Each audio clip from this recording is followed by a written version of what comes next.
Al-Alamat 26 ayat 1 sampai 25.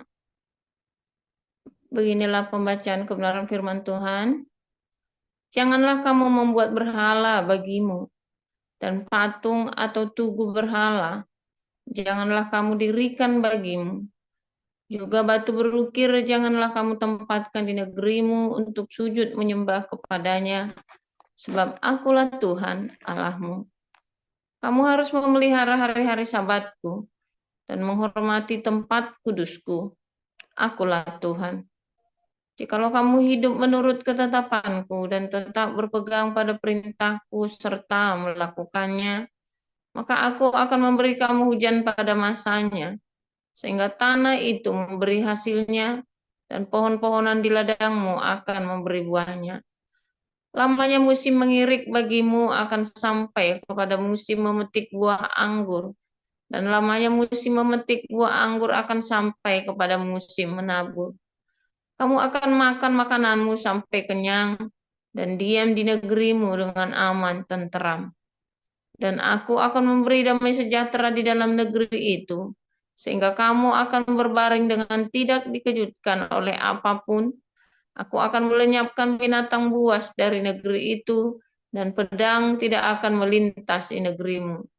Kamu akan mengejar musuhmu, dan mereka akan tewas di hadapanmu oleh pedang. 5 orang di antaramu akan mengejar 100, dan 100 orang dari antaramu akan mengejar selaksa, dan semua musuhmu akan tewas di hadapanmu oleh pedang.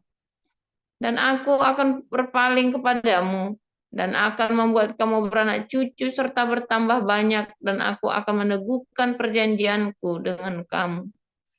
Kamu masih akan makan hasil lama dari panen yang lampau, dan hasil lama itu akan kamu keluarkan untuk menyimpan yang baru. Aku akan menempatkan kemah suciku di tengah-tengahmu, dan hatiku tidak akan muak melihat kamu.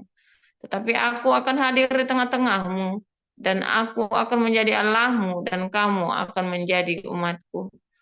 Akulah Tuhan Allahmu yang membawa kamu keluar dari tanah Mesir, supaya kamu jangan lagi menjadi budak mereka. Aku telah mematahkan kayu kuk yang di atasmu dan membuat kamu berjalan tegak. Tetapi jikalau kamu tidak mendengarkan daku dan tidak melakukan segala perintah itu, jikalau kamu menolak ketetapanku dan hatimu muak mendengar peraturanku, sehingga kamu tidak melakukan segala perintahku dan kamu mengingkari perjanjianku, maka aku pun akan berbuat begini kepadamu, yakni aku akan mendatangkan kekejutan atasmu, batuk kering serta demam yang membuat mata rusak dan jiwa merana. Kamu akan sia-sia menabur benihmu, karena hasilnya akan habis dimakan musuhmu. Aku sendiri akan menentang kamu, sehingga kamu akan dikalahkan oleh musuhmu, dan mereka yang membenci kamu akan menguasai kamu, dan kamu akan lari. Sungguh pun tidak ada orang mengejar kamu. Dan jikalau kamu dalam keadaan yang demikian pun tidak mendengarkan daku, maka aku akan lebih keras menghajar kamu sampai 7 kali lipat karena dosamu, dan aku akan mematahkan kekuasaanmu yang kau banggakan, dan akan membuat langit di atasmu sebagai besi dan tanahmu sebagai tembaga. Maka tenagamu akan habis dengan sia-sia, tanahmu tidak akan memberi hasilnya, dan pohon-pohonan di tanah itu tidak akan memberi buahnya. Jikalau hidupmu tetap bertentangan dengan daku, dan kamu tidak mau mendengarkan daku, maka aku akan makin menambah hukuman atasmu, sampai 7 kali lipat setimpal dengan dosamu. Aku akan melepaskan kepadamu binatang liar yang akan memunahkan anak-anakmu, dan yang akan melenyapkan ternakmu, serta membuat kamu menjadi sedikit, sehingga jalan-jalanmu menjadi sunyi.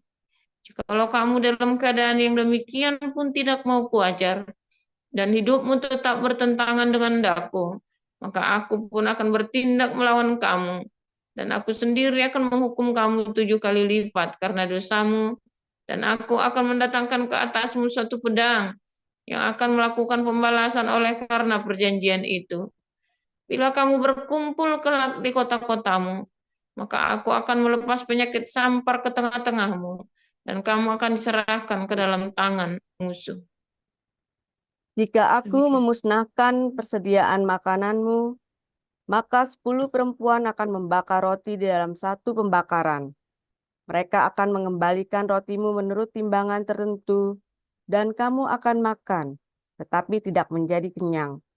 Dan jikalau kamu dalam keadaan yang demikian pun tidak mendengarkan daku, dan hidupmu tetap bertentangan dengan daku, maka aku pun akan bertindak keras melawan kamu, dan aku sendiri akan menghajar kamu 7 kali lipat karena dosamu, dan kamu akan memakan daging anak-anakmu lelaki dan anak-anakmu perempuan.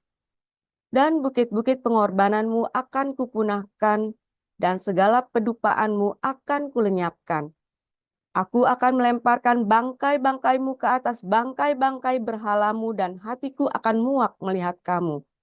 Kota-kotamu akan kubuat menjadi reruntuhan, dan tempat-tempat kudusmu akan kurusakkan, dan aku tidak mau lagi menghirup bau persembahanmu yang menyenangkan.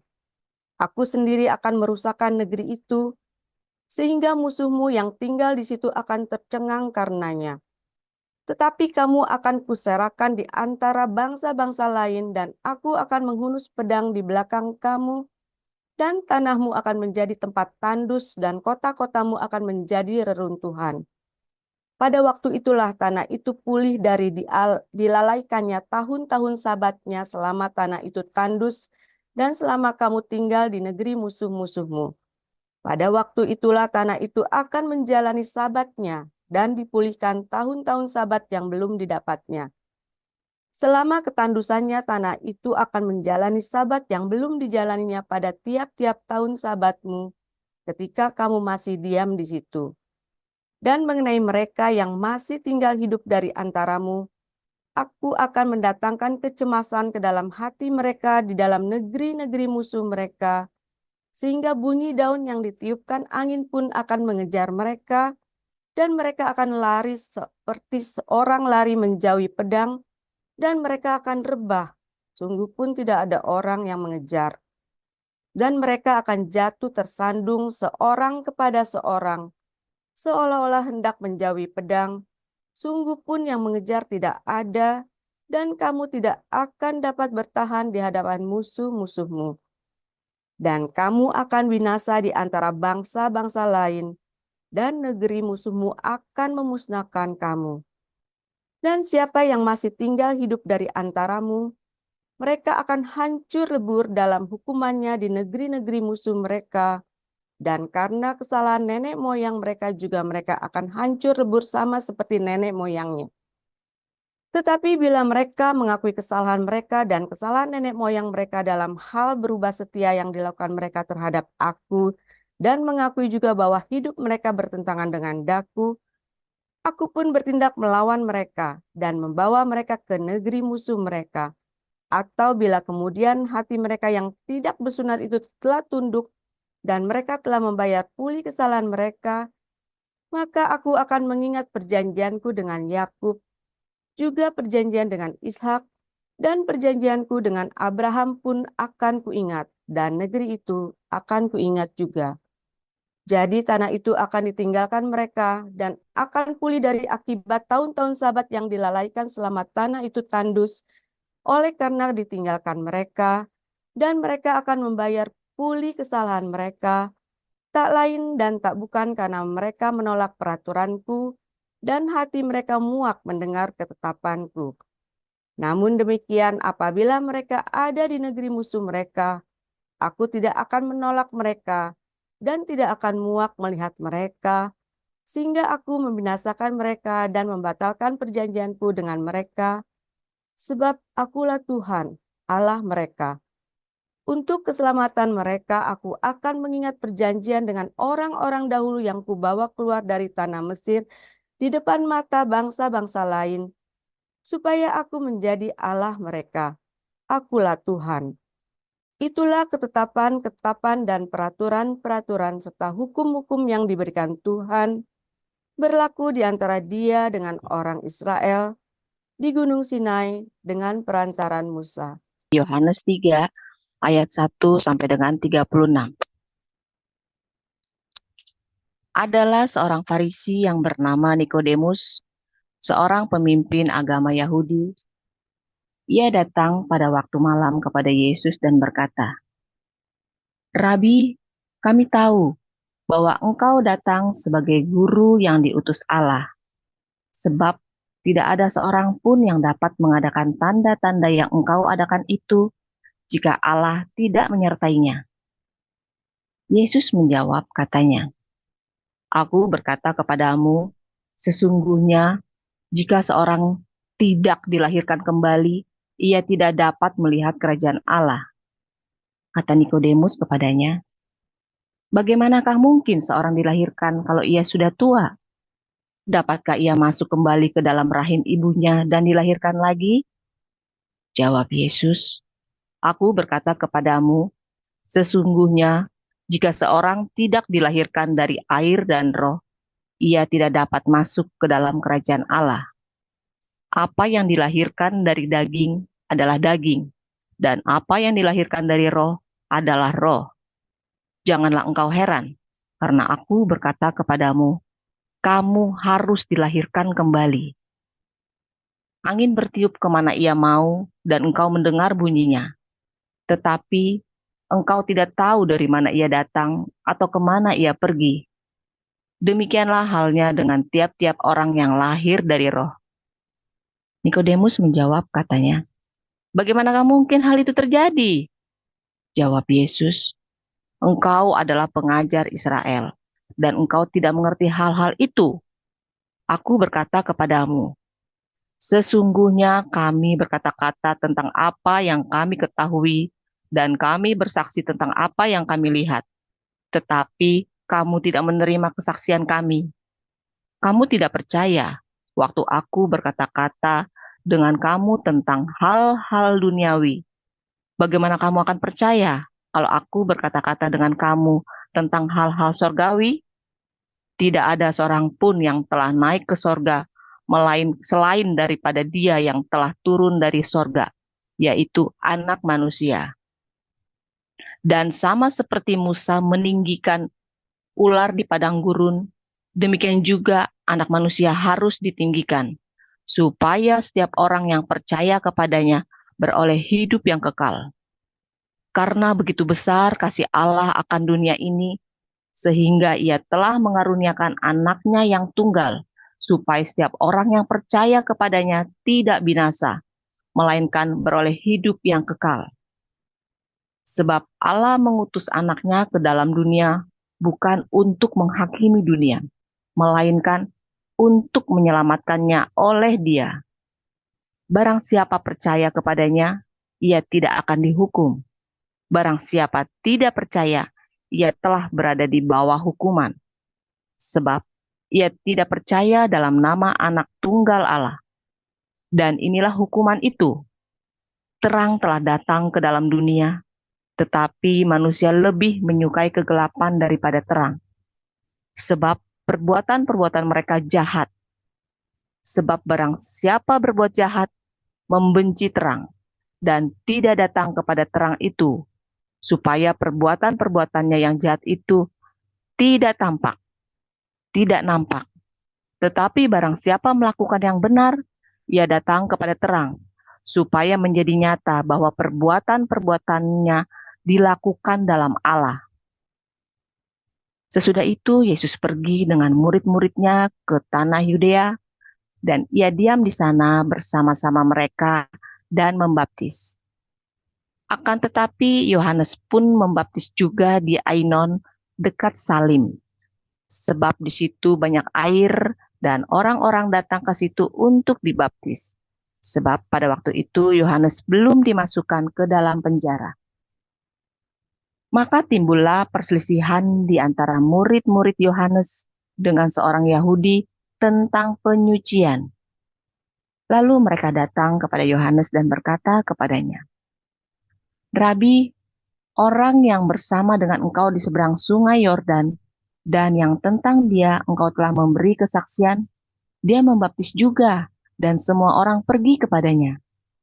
Jawab Yohanes, Tidak ada seorang pun yang dapat mengambil sesuatu bagi dirinya kalau tidak dikaruniakan kepadanya dari sorga. Kamu sendiri dapat memberi kesaksian bahwa aku telah berkata, aku bukan Mesias, tetapi aku diutus untuk mendahuluinya. Yang empunya mempelai perempuan ialah mempelai laki-laki. Tetapi sahabat mempelai laki-laki yang berdiri dekat dia dan yang mendengarkannya sangat bersukacita mendengar suara mempelai laki-laki itu. Itulah sukacitaku, dan sekarang sukacitaku itu penuh. Ia harus makin besar, tetapi aku harus makin kecil. Siapa yang datang dari atas adalah di atas semuanya. Siapa yang berasal dari bumi, termasuk pada bumi, dan berkata-kata dalam bahasa bumi. Siapa yang datang dari sorga adalah di atas semuanya. Ia memberi kesaksian tentang apa yang dilihatnya dan yang didengarnya. Tetapi tak seorang pun yang menerima kesaksiannya itu. Siapa yang menerima kesaksiannya itu, ia mengaku bahwa Allah adalah benar. Sebab siapa yang diutus Allah, dialah yang menyampaikan firman Allah. Karena Allah mengaruniakan rohnya dengan tidak terbatas. Bapa mengasihi anak dan telah menyerahkan segala sesuatu kepadanya. Barang siapa percaya kepada anak, ia beroleh hidup yang kekal. Tetapi barang siapa tidak taat kepada anak, ia tidak akan melihat hidup, melainkan murka Allah tetap ada di atasnya. Haleluya, luar biasa firman Tuhan. Selalu baru setiap hari ketika kita menanti-nantikan Tuhan dengan penuh cinta, dengan pengharapan yang hati yang murni, ya. Saudara, ketika kita belajar berkat dan kutuk, ya, bukan Tuhan mengutuki Anda. Ya, Tuhan ingin memberkati kita. Masalahnya kita memilih untuk hidup di dalam kutuk. Jadi bukan Tuhan ngutukin kita, ya. Berkat dan kutuk. Nah, Tuhan tidak mengutukin kita. Kita yang membuat diri kita terkutuk. Kalau kita tinggal di dalam berkat, maka kita akan tidak dikutuk. Kalau kamu tinggal di dalam lingkaran berkat, kalau kamu tinggal di dalam kerajaan Tuhan, maka kamu tidak akan mengalami kutuk. Masalahnya kita tidak mau tinggal dalam kerajaan Tuhan. Kita mau tinggal dalam kerajaan kita sendiri. Kita diperdaya oleh hawa nafsu kita. Nah, siapa di sini yang masih diperdaya dengan hawa nafsunya? Kalau berdoa, ngatur-ngatur Tuhan. Kalau berdoa, kamu merasa lebih pintar dari Tuhan. Tuhan, harus kasih uang. Tuhan, ini anak saya belum sekolah, harus kasih uang. Tuhan, ini kayak mau ke rumah sakit, harus kasih uang. Tuhan, kamu namanya ngatur Tuhan. Karena ternyata jawabannya ketika keluargamu sakit, jawabannya bukan uang, tapi jawabannya tiba-tiba sembuh dengan mujizat. Ketika anakmu sekolah nggak ada uangnya, tiba-tiba anakmu jadi pinter. Nah, ternyata anakku dapat beasiswa. Ya kan? Kenapa sih harus uang? Nah, Anda tidak memikirkan bagaimana cara Tuhan bekerja, tapi Anda mau ngatur, makanya Anda serahkan kepada Tuhan. Ya Tuhan, ini ada masalah, aku serahkan kepada Tuhan. Bagaimana cara yang terbaik menurut Tuhan? Jadilah kehendakmu. Tapi kita ini mau pakai caranya kita dengan hawa nafsunya kita, Tuhan angkat tangan. Karena kalau Tuhan melakukan apa yang kamu inginkan, keinginanmu tuh dipenuhi dengan hawa nafsu, ya. Ketika keinginanmu dipenuhi dengan hawa nafsu, maka yang terjadi adalah kecelakaan dalam hidupmu, ya. Jadi adalah kecelakaan. Kecelakaan Tuhan kalau ikut mencelakakan kamu. Kamu sendiri yang milih jalan itu, utang sana utang sini, 40 lipat, pinjol, ya. Ada lagi ojol, pinjol, benjol. Semuanya kamu coba semuanya sampai kamu babak belur, saudara. Ujung-ujungnya kamu cuma tinggal apa? Ya, wis pinjol-pinjol ndak karu-karuan kamu. Kamu dibilangin jangan belajar utang-utang. Doa teriak sama Tuhan. Jangan utang-utang ya. Pengumuman ya, saya belum bayar sekolah ya. Nah, sambil ya Anda berdoanya di Facebook, ya Tuhan, tolong anakku belum bayar sekolah. Itu Anda lagi bayar pengumuman. Kan itu teman saya itu ada yang suka kalau pengen ke Israel, ya Tuhan, kiranya Tuhan sediakan dana untuk aku bisa beribadah di Israel. Semuanya amin, amin, amin, amin, haleluya semuanya. Terus dia besok tulis lagi, iya Tuhan, dana terkumpul baru 10%.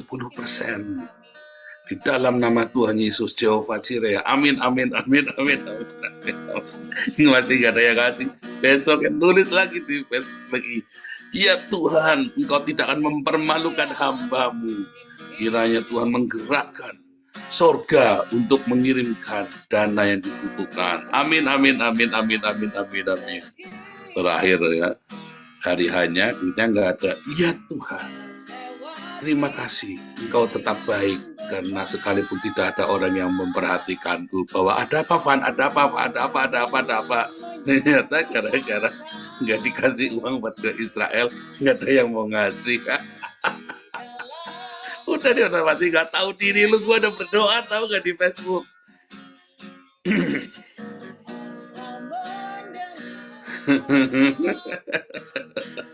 Terus dibalas di bawah, anakku Ivan, mohon maaf, aku sudah lama nggak main Facebook, akunku diblokir sama Menkominfo. Aduh, kasihan deh lu. Aduh, kalau pancen tenan. Aduh, kapan kapokmu? Aduh, nggak ngerti saya karepnya kamu apa ya. Aduh. Ya, tapi ya begitu ya, memang nyatanya begitu yang sering terjadi. Jadi saudara, serahkan sama Tuhan semua kebutuhan hidup kita. Kenapa kamu tetap hidup di dalam kutub sial terus? Saya tadi kemarin cerita ya, karena kalau lagi masanya sial, kamu yang kalau sialnya udah kelamaan, udah 10 tahun misalnya ya, kamu keluar dari rumah saja, tiba-tiba kamu nyerempet mobilnya orang, kamu kudu gantiin. Jadi kalau kamu lagi sial, kamu ndak begitu saja, kamu bagus itu saudara. Papi saya itu sampai ndak berani keluar dari rumah ya. Karena begitu keluar dari rumah, pasti keluar duit. Entah dia nanti mukulin orang, kan karena papi saya ini panasan ya, temper sekali papi saya itu ya.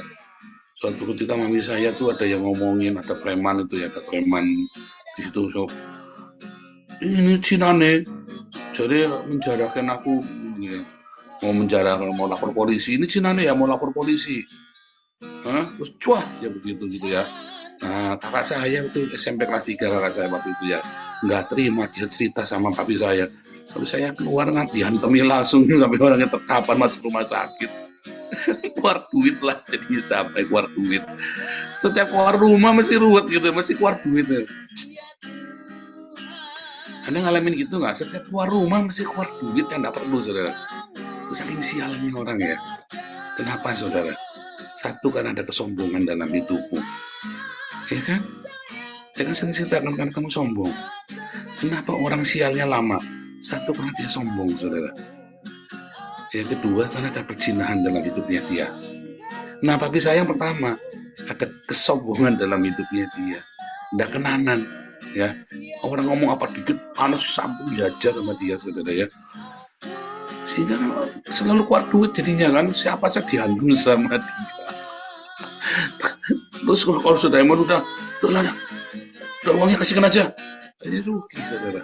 Hanya gara-gara dia jengkel supaya jangan mukulin orang, sudah biar aja, nggak usah barang, nggak mau udah uang. Nah, saya sempat nurun begitu saudara ya, udah mutung saya gitu ya. Tapi Tuhan tolong ya, 2013 akhir ya, saya diajari merendahkan hati. Saudara, ketika kamu lagi sial, itu jawabannya dua, saudara ya. Kamu sombong pertama, kedua karena kamu hidupnya dalam perzinahan. Pasti kamu sial, tak jamin, saudara. Kerja apa saja kamu sial. Apa nih mesti ribut, ruwet, kacau. Dua hal ini bikin kamu. Kenapa? Karena kamu tidak didamaikan. Pak Samin tuh saya nggak mau berzina, Pak. Duit aja nggak ada mau berzina.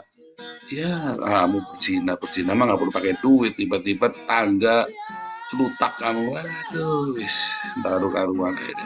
Pusing lagi, saudara. Ya. Nah, jadi begitu ya, saudara ya. Tidak harus keluar duit berzina itu, karena celutak tanggamu. Aduh, akhirnya kan nggak karu-karuan, tambah nyungsep lagi. Kemarin ada ya di sini Japri, yo, kopdor tuh dijinain. Langsung orangnya saya singkirkan dari sini dulu. Saya tahu ya, setiap kali orang masuk itu ya, langsung saya remove, saya blok, saudara, saya report. Kamu masuk sini, jangan ngerjain kita. Orang lagi pengen doa, terus kamu ajak zina. Begitu saya dengar, kamu saya remove, saudara. Serius, saudara. Kon kasihan, Pak. Enggak kasihan. Kamu niatmu enggak baik kok, busuk kok. Kamu niat ke sini kalau kamu niat bertobat.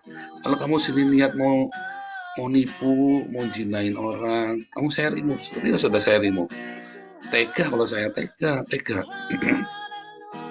Kok bantuan gitu? Bukan, itu memang begitu kata ya. Hati-hati, ada perempuan-perempuan yang masih syarat dengan hawa nafsu, lalu terseret atau diperdaya oleh hamba-hamba Tuhan ini. Ada ya, kamu singkirkan dia, saudara, langsung. Jadi ingat-ingat ya, kalau ada yang zina, ada yang apa, masuk ke sini terus ngerayu-ngerayu gitu, kamu telepon saya, saudara ya. Atau nanti kita labrak, kita omongin. Ya, kalau sampai Anda masih ngerayu-ngerayu, terus zina, ngajak zina ya. Ya, namanya orang senengnya susah ya namanya. Tapi ini Pak sudah punya istri, ya kalau punya istri lapor sama saya, nanti tak labrak kalau perlu tak umumkan di sini. Ya, Broto, kamu udah punya istri, kamu jangan seneng-seneng sama si Anita. Ini tak bilangin sama istri kamu nanti. Bilang sama saya ya. Ini kita umumkan di sini. Kalau kamu nggak punya istri, kamu duda, kamu janda, ya kamu kenalan, tapi jangan zina, ya. Karena nanti kamu sial. Bagus kamu nggak mati di dalam komunitas kita. Mati, saudara ya. Kamu hati-hati ya. Komunitas kita makin hari makin ditempa dengan kekudusan. Hati-hati, saudara. Jangan sampai nanti kamu kena kutuk. Oh, jahat sekali Pak ngutukin. Kayak kemarin ya, saya bilang, aku lihat sebentar lagi ada saudaramu yang mati loh. Oh, kamu ngutukin? Oh, saya nggak ngutukin. Oh, saya lihat kok. Saya nggak ngutukin. Kamu namanya orang tiba-tiba saya yang lihat kok. Bener ya? Saya bukan ngutukin untuk kace nanti 10 tahun, jangan percaya. Bener ya, kotok paling cetak 10 tahun, bukan ngutukin. Kasihan masih dikutukin, kace tidak punya masalah dengan saya, kok saya ngutukin kace. Kasihan. Tapi itu saya ngelihat. Gitu ya, saya ngelihat. Bukan Tuhan, tapi karena ada sesuatu yang salah. Ya, jadi kalau Anda ya kena sial, Anda mulai introspeksi. Ada nggak kesombongan dalam hidupmu? 2, ada nggak perzinaan dalam hidupmu?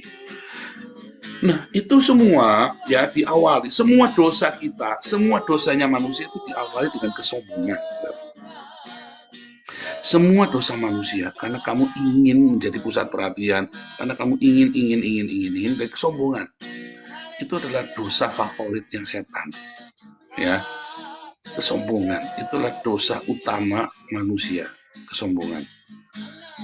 Nah, ketika kamu menolak Yesus, maka kamu tidak bisa didamaikan. Cara Yesus menebus kita, ya, bukan ditebus-tebusan kayak kamu nebus emas di Pegadaian, kan, saudara. Cara Yesus menebus kita yang percaya kepadanya dengan menunjukkan cintanya, dengan menunjukkan kebersahajaannya, dengan menunjukkan kerendah hatiannya, lalu kita mengenakan darah Yesus. Itu apa? Metanoia, mengenakan pikiran dan perasaan Yesus. Itulah cara Yesus menebus kamu. Kamu pikir kayak pergi ke Pegadaian ditebus begitu? Bukan, enak aja loh. Gak ada yang begitu.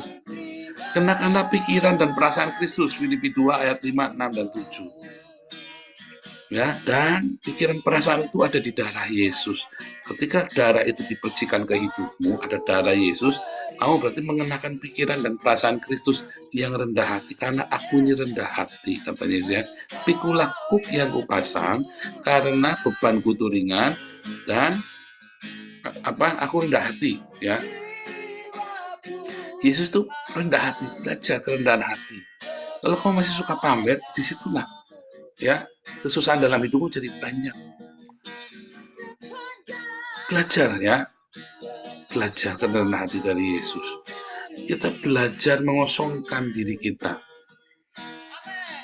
Kamu pikir kutuk itu dikutukin sama Tuhan? Kutuk itu terjadi karena kamu menyombongkan dirimu di hadapan Tuhan.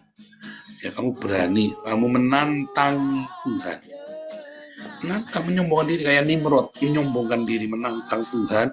Kamu merasa dikjaya, kamu merasa mampu, merasa pintar. Ya, ketika ada orang merendahkan kamu, kamu jangan merendahkan saya, hati-hati kamu. Nah, itulah sebuah kesombongan. Kamu tidak belajar mendisiplin hidupmu. Ya, ketika ada orang menghinamu, ya sudah. Ketika ada orang tidak gesekan sama kamu, tidak cocok, kamu belajar, aku melayani Tuhan, aku tidak urusan dengan orang itu, urusanku sama Tuhan. Kenapa sih tidak belajar begitu? Pikiranmu kan, aku urusannya kurang ajar lah gitu ya, panas, kurang ajar, itu sombong saudara. Dari sombong itu kemudian lahir kemarahan, dari kemarahan lahir kemudian kebencian, pembunuhan, ya. Diawali dari kesombongan dulu saudara, karena kamu merasa kamu direndahkan sama dia, ya kan?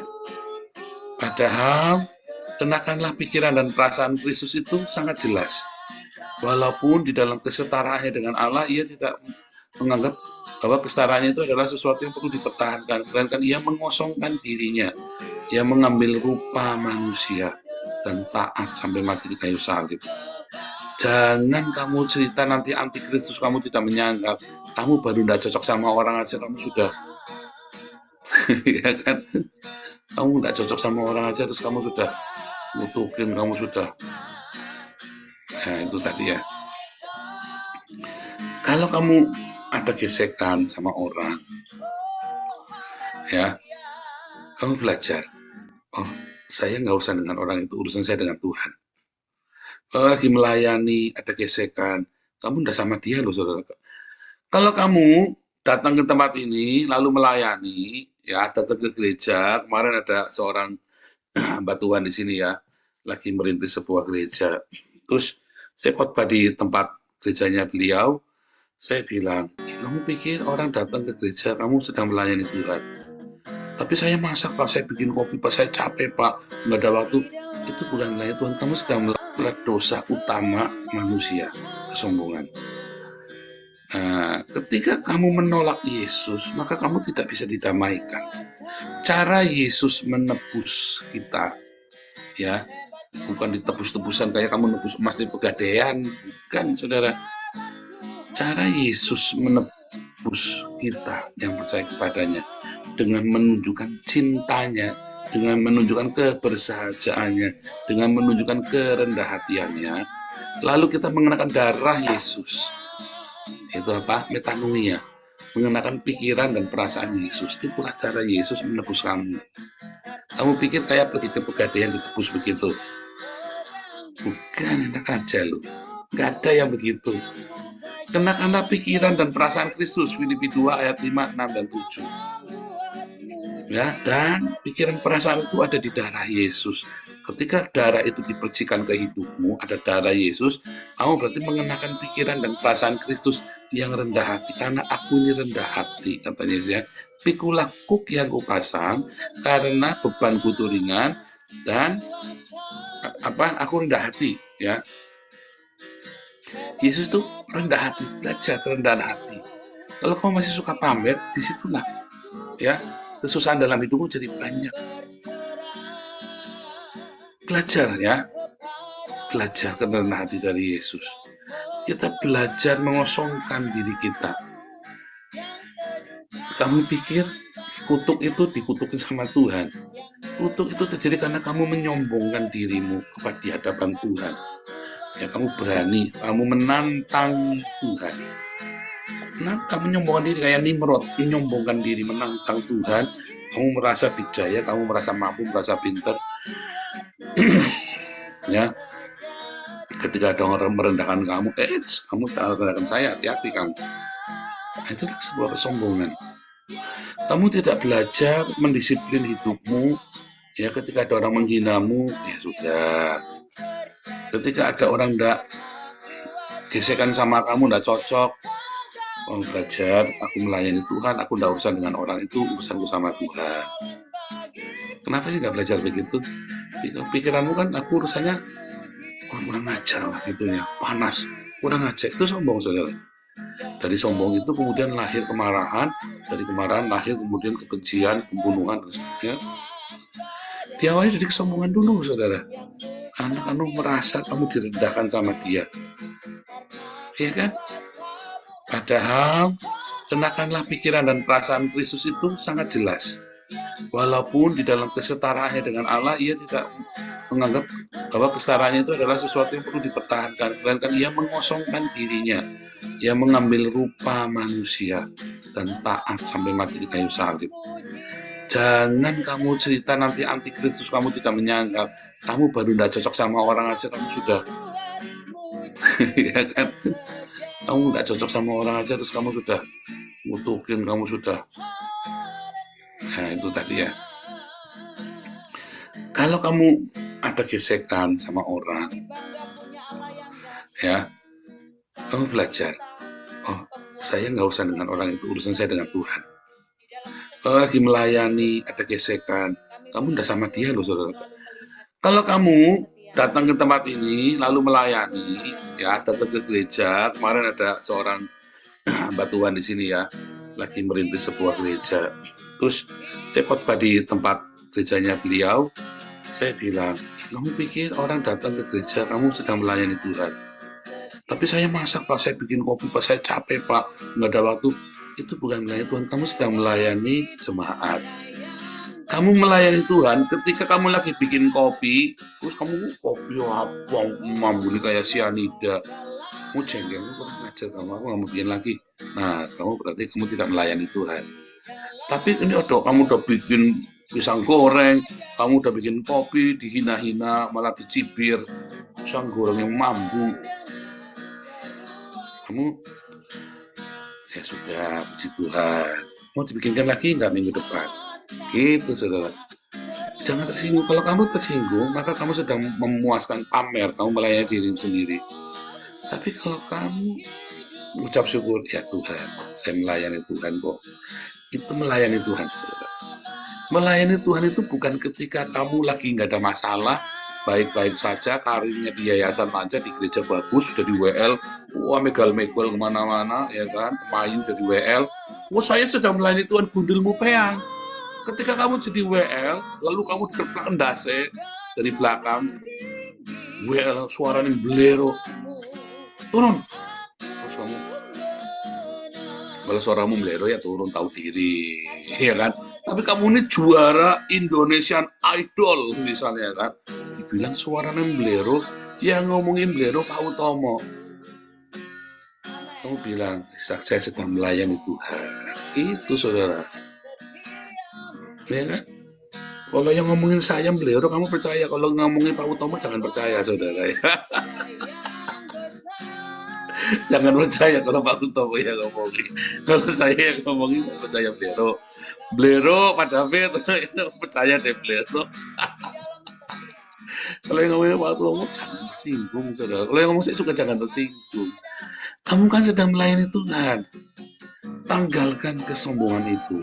Saya sering bilang ya, kadang-kadang tuh saya marah loh. Ada beberapa orang yang berkhianat ya. Kalau tak balas habis. Tapi itu kan sombong, saudara. Kalau tak balas habis. Saya memilih untuk tidak membalas. Sekalipun omongannya itu wah, luar biasa, haleluya ya saudara ya. Tapi kalau saya tak niatin, tak sombong, itu namanya saya sombong. Saya belajar untuk serahkan sama Tuhan. Ya Tuhan, saya sedang melayani Tuhan. Di fitnahnya sudah biasa. Ya, di fitnah sudah biasa. Gimana ya kita melayani Tuhan? Kita melayani Tuhan, kalau terus kamu senggol-senggol bacok, namanya kamu bukan melayani Tuhan. Kamu sedang memuaskan hawa nafsumu. Ya, tapi ketika ada masalah, ada gesekan, itulah melayani Tuhan, saudara. Ini beneran ya. Kamu kalau di sini nanti gesekan, ingat kamu melayani Tuhan. Kalau kamu sudah senggol bacok, terus kamu mulai intrik politik, injek-injekan, ya waktu itu ya, ada orang biasa saya marahin, saya ngomongnya, saya ampuni kamu, ya. Saya marah sekali ya, saya sampai gebrak meja ya waktu itu, saking marahnya ya, karena saya merasa dipermainkan sekali waktu itu ya sama satu orang ini. Saya bilang, saya ampuni kamu ya. Makin marahnya saudara saya, serius saudara ya, saya pernah marah sekali ya. Laporan keuangan nggak jelas, semuanya duit kemana nggak tahu. Sampai saya ampuni kamu ya, malah nuduh saya yang nilep duitnya, kurang ngajar ini orang. Saya ampuni kamu ya. Nanti suatu ketika Tuhan akan mengampuni dia, kan sebuah nubuatan. Nah, tapi kalau saya bales, kan saya sombong saudara. Gitu ya, jadi biarkan saja. Makanya kalau kamu lagi marah, semarah apapun, kamu ngomong ya, saya ampuni kamu ya, gitu saudara ya. Supaya jangan kesombongan yang keluar. Jangan iblis membajak kita untuk ngutukin saudara kita, saudara. Kamu boleh marah, ya langsung marah, bukan ngajar, kamu boleh marah. Tapi ujungnya kamu bilang, saya ampuni kamu ya. Ujungnya selalu begitu saudara ya, jangan lupa ya. Ujungnya selalu bilang, saya ampuni kamu ya. Ingat-ingat ya. Kalau saya sampai ngomong begitu, saya udah marah sekali tuh, saudara. Kalau saya sampai ngomong begitu, kalau saya cuman misu-misu, saya belum marah, saudara. Kalau saya sudah ngomong saya ampuni kamu, itu kalau ketemu sebelah bisa keplak kepalanya. Tetapi kita memutuskan untuk ngomong, jangan sampai dibajak sama iblis.